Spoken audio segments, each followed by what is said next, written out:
L'Espace Félix Leclerc organisait une conférence entourant le lancement du livre Félix Leclerc, Héritage et perspectives, paru aux éditions Septentrion. Marie-Ève vous présente le reportage qu'elle a réalisé avec Marie-Ève Lajoie, qui est chargée de projet à l'Espace Félix Leclerc. Félix Leclerc, Héritage et perspectives, c'est un très, très bel ouvrage qui a été réalisé en 2019, qui couvre en fait avec les articles de plusieurs spécialistes, plusieurs domaines de l'œuvre de Félix Leclerc, donc, qui était multidisciplinaire, donc au niveau du théâtre, du conte, de la littérature, de la chanson. C'est un ouvrage vraiment de référence pour les chercheurs autant que pour les connaisseurs, que ceux qui veulent le découvrir. C'est vraiment un ouvrage qui nous présente un peu toute son action, puis qui est très, très bien documentée. On a des fonds d'archives qui sont listés à l'intérieur. C'est un ouvrage qui a vraiment été fait de manière très méthodique. Puis voilà, on a été très, très contents de le présenter là, pour les Journées de la culture. Mm-hmm. Est-ce que tu peux nous parler un peu plus des auteurs qui sont associés à cet ouvrage-là? Oui, bien en fait, moi, je connais mieux les directeurs, donc les directeurs de l'ouvrage, Luc Bellemare, Jean-Pierre Sévigny, et il y a aussi Danick Torottier. Donc, Luc Bellemare et Jean-Pierre Sévigny sont des chercheurs. Luc Bellemare qui a fait son mémoire de maîtrise sur l'œuvre musicale de Félix Leclerc. Puis Jean-Pierre Sévigny, qui est aussi un chercheur plus dans le domaine, je vous dirais, de la musique populaire, donc qui a une boîte de disques aussi patrimoniaux.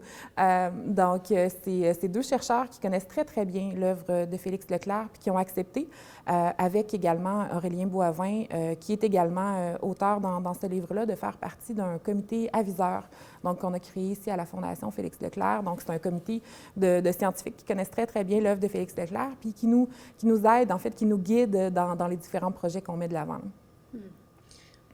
Puis il y a eu une conférence récemment aussi concernant ce livre-là.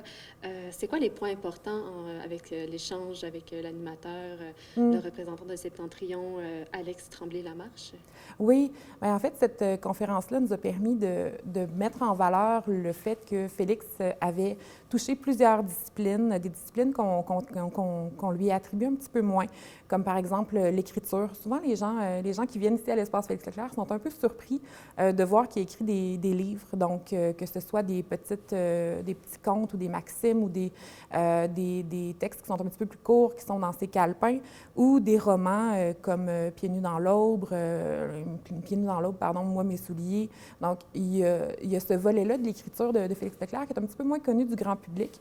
Donc, on a pu l'aborder. Puis également, le volet théâtral, les gens sont moins au fait que Félix a écrit des pièces de théâtre qui ont été jouées. Donc, ces chercheurs-là se sont particulièrement intéressés à ce volet-là théâtral, littéraire. Puis, ce qui est intéressant, ce que moi j'ai retenu de cette conférence-là, c'est qu'il y a une les différentes pièces de Félix se parlent entre elles, les différents modes se parlent également entre eux, c'est-à-dire qu'on retrouve des fois une idée dans une pièce de théâtre qui va évoluer puis qui va finalement se terminer en chanson. Donc, il y a comme une interconnectivité entre les différentes pièces, donc les différentes, soit la chanson, le théâtre. Donc, tout ça est un peu interrelié. Puis, ça nous a permis de bien le comprendre, puis de voir aussi comment Félix Leclerc en est arrivé à cette persona-là que les auteurs ont mentionné. Puis, ça nous a aussi permis de bien comprendre la relation entre Félix Leclerc, l'île d'Orléans, son œuvre, les années 70. Donc, la conférence nous a vraiment, en tout cas, m'a beaucoup appris sur ces différents éléments-là. Ouais. Donc, l'ouvrage qu'on a ici nous amène à quelques pistes de recherche pour les chercheurs ou autres personnes qui pourraient s'y intéresser. Est-ce que vous pouvez nous en parler un peu plus? Tout à fait. Les chercheurs, justement, Luc Bellemare et Jean-Pierre Sévigny me disaient qu'il y a toujours des documents qui restent inconnus ou qui sont à documenter. C'est-à-dire qu'eux poursuivent leurs recherches dans les différents fonds d'archives, trouvent des trucs inusités, des trucs qui n'ont pas été présentés. Luc Bellemare me disait qu'il a bien l'impression qu'il y a des documents qui n'ont jamais été découverts, soit des chansons, des textes Donc cette recherche-là, à toujours vouloir en savoir plus, va probablement nous apporter à des documents inédits. On l'espère, ça pourrait être vraiment le fun. Sinon, cette relation-là entre justement la chanson, le théâtre, c'est des pistes de recherche qui intéressent beaucoup nos deux chercheurs.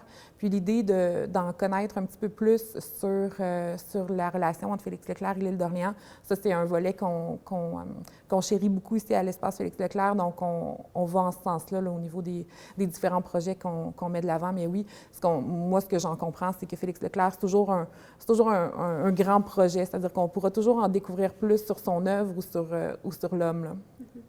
Puis comment vous mettez en valeur la belle relation que Félix Leclerc avait avec l'île d'Orléans? On est en train de préparer des capsules vidéo. Donc, on a mené au cours je vous dirais peut-être des 6 derniers mois, des entretiens avec les gens de l'île qui l'ont connu, qui l'ont fréquenté, un petit peu ou beaucoup, que ce soit, par exemple, sa voisine, des gens qui côtoyaient de manière plus spontanée. Puis ces témoignages-là vont nous permettre de mieux comprendre la vie de Félix Leclerc à l'île d'Orléans, sa relation avec les gens, puis sa relation avec l'île aussi, qui était il était très appelé par ses ancêtres ici. Il y avait une tranquillité qui recherchait à l'île d'Orléans. Donc, ça va nous permettre de mieux comprendre cette relation-là. Donc, ces capsules-là vont être disponibles là, très prochainement. On travaille actuellement au montage. Ça va nous faire un grand plaisir de pouvoir les dévoiler au grand public. Donc, ça, c'est une action très concrète pour mieux comprendre la relation entre Félix avec les gens de l'île, avec l'île d'Orléans. Donc, ça aussi, c'est une piste de recherche qui nous semblait très intéressante, un volet qui n'avait pas été couvert non plus encore. Donc, on va en ce sens-là de développer justement le contenu puis de développer la recherche. Ouais. C'est bien intéressant. Est-ce que vous avez d'autres projets outre ces témoignages-là, tout à fait. Bien, l'année prochaine, j'espère bien qu'on puisse mettre en valeur une nouvelle exposition qui ferait en fait un parallèle entre les contes de Félix Leclerc. Il y a plusieurs contes qui sont illustrés par les animaux, en fait.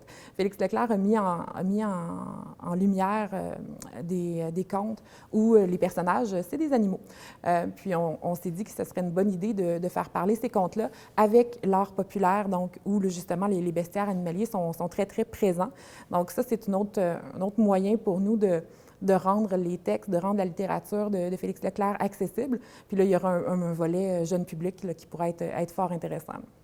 Bien, merci beaucoup. En terminant, est-ce qu'il y a d'autres personnages de l'île d'Orléans ou des personnages historiques que vous aimeriez mettre en lumière aussi? Je dirais que dans le cadre de notre mission, Félix Leclerc est vraiment au cœur de nos préoccupations. Notre mission, c'est vraiment de mettre en valeur l'homme qu'il était et son œuvre, donc de le faire rayonner au plus large public. Donc, c'est vraiment notre mission fondamentale, c'est de faire rayonner l'œuvre et la mémoire de Félix Leclerc. Mais au travers, par exemple, dans les témoignages, on peut croiser des gens comme Paul Hébert qui, dans les témoignages, par exemple, qu'on nous apportait. Donc, Paul Hébert qui était un bon ami de Félix Leclerc qui résidait à l'île d'Orléans. Donc, cette idée-là de connaître un peu l'histoire locale en présentant l'histoire de Félix, là, je pense que c'est quelque chose qui pourra être intéressant, oui. Merci beaucoup de nous avoir accordé cette entrevue-là aujourd'hui. Puis on vous souhaite un très bon succès pour ça me fait plaisir. Merci, pour la Marielle. suite. Merci beaucoup. Merci.